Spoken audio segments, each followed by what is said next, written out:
जंगल के एक कोने में छोटे बच्चे की आंखें धीरे धीरे खुल चुकी थीं।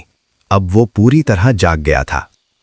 वहीं दूसरी तरफ टबाकी शेर खान के डर से जंगल में इधर उधर छिपता फिर रहा था।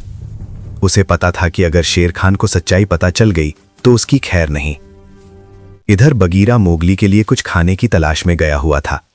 जब तक वो वापस आता, बल्लू ने लकड़ियां और पत्तों से उसके लिए एक छोटी सी सुरक्षित झोपड़ी बना दी।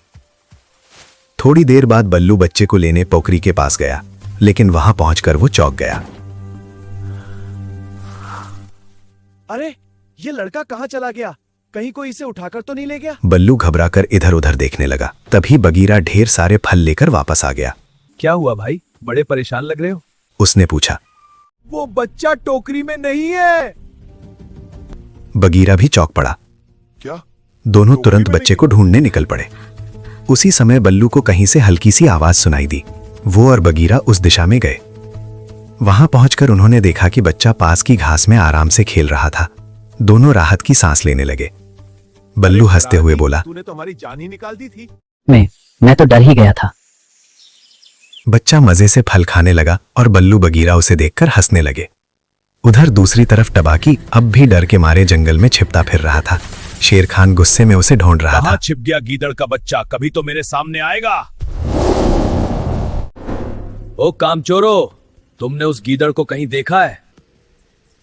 तुमने उसे देखा? नहीं सरकार, हमने तो उसे नहीं देखा। शेर खान गुर्राता हुआ वहां से आगे बढ़ गया और टबाकी को ढूंढने लगा। इधर जंगल के दूसरे हिस्से में मोगली की नई जिंदगी शुरू हो रही थी।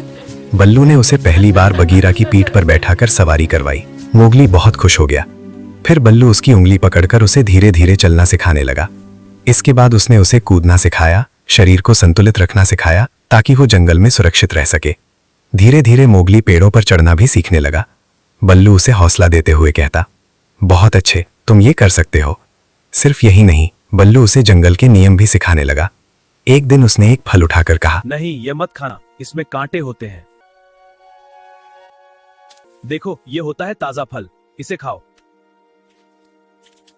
मोगली हर दिन जंगल की नई नई बातें सीखता जा रहा था, लेकिन उसी जंगल में कहीं उसका सबसे खतरनाक दुश्मन भी दिन प्रतिदिन और ज्यादा ताकतवर और खतरनाक होता जा रहा था, शेर खान।